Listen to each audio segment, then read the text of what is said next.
Let's jump right into this explainer for the Rehab Haven. Today we're tackling something that is just profoundly important: stroke rehabilitation. Now, this isn't going to be your typical medical lecture. We're exploring recovery, hope, and actually restoring function. Look, the journey after a stroke, it can feel incredibly daunting, both for patients and their families. But as you're going to see today, the human brain has this absolutely astonishing built-in capacity to adapt, reorganize, and actually heal itself. Okay, let's dive into this.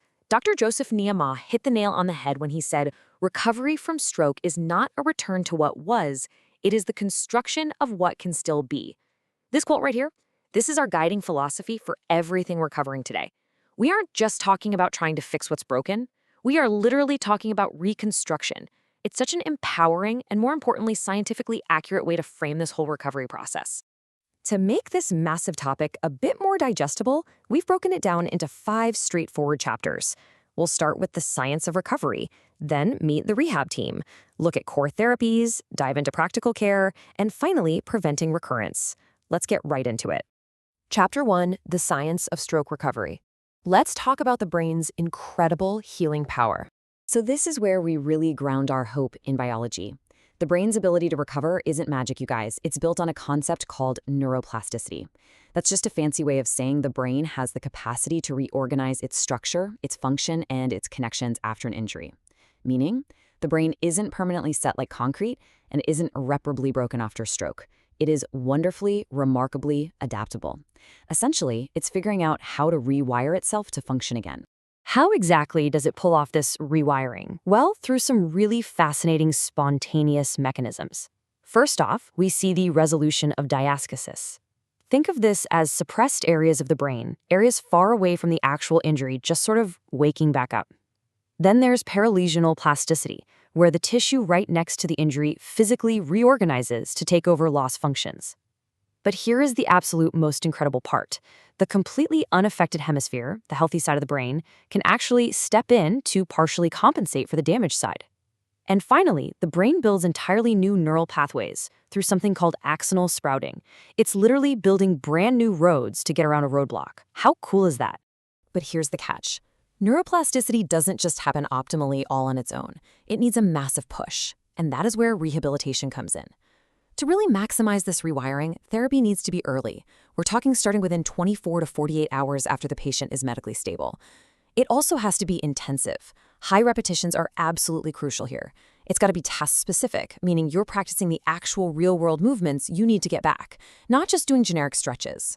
And finally, it must be sustained over months or even years. You're actively forcing the brain to adapt through immediate, relentless repetition. Okay, moving on to Chapter 2.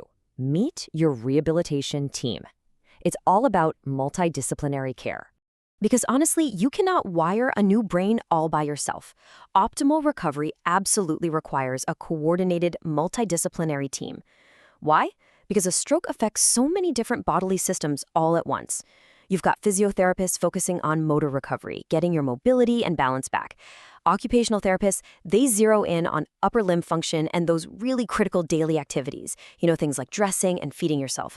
Speech and language therapists handle communication issues, but, and this is super important, they also handle swallowing difficulties. So every single expert brings a totally different, yet completely vital piece to this reconstruction puzzle.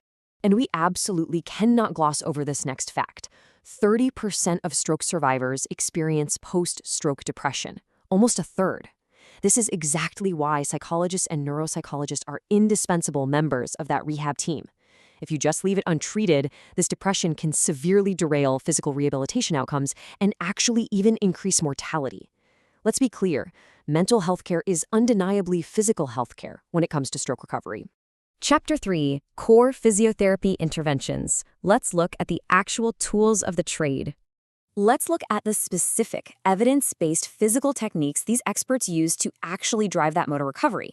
We've got task-specific motor training. Then there's constraint-induced movement therapy. That's a wild one where the unaffected limb is actually tied down or constrained to literally force the brain to use the affected one. There's also gait retraining to get you walking again, and therapies specifically for managing spasticity and preventing falls. The absolutely crucial point here, though, repetition. For task-specific training to actually spark that neuroplasticity, we aren't just talking about doing a movement 10 times. No, it requires hundreds, sometimes thousands of movement iterations per single therapy session. Now, I want to pause for a second on something extremely urgent that falls right under the speech therapist's domain: dysphagia, or difficulty swallowing. This affects 40 to 70% of acute stroke patients. A simple bedside swallowing screen, literally just asking the patient to swallow a teaspoon of water and listening for coughing or a wet-sounding voice, is an absolute clinical necessity before they eat or drink anything. Why? Because aspiration pneumonia is the leading cause of preventable post-stroke death.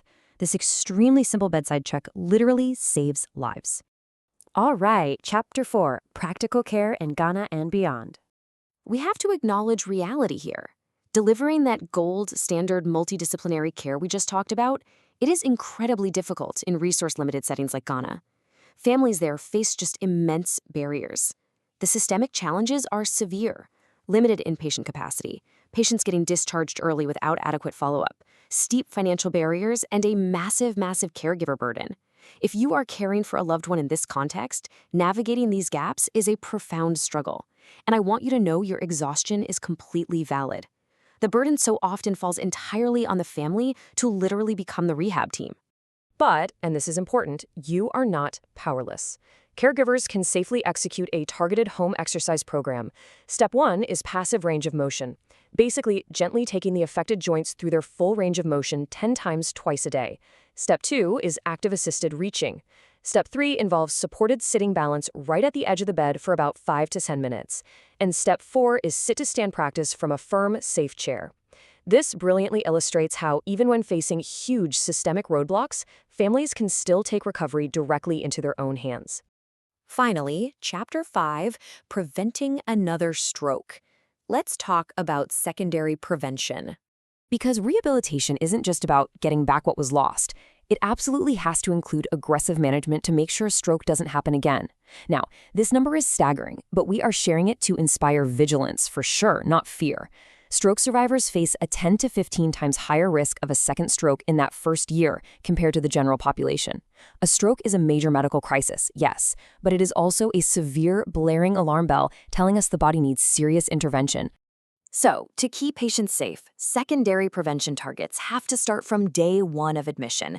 This means aggressively managing blood pressure to a super strict target below 130/80. It means utilizing the right antiplatelet or anticoagulation therapies, prescribing statins to stabilize plaque, even if baseline cholesterol is fine, and committing to strict lifestyle modifications and diabetes management. It's a lifelong commitment to safety, no two ways about it. Which brings us to this final thought.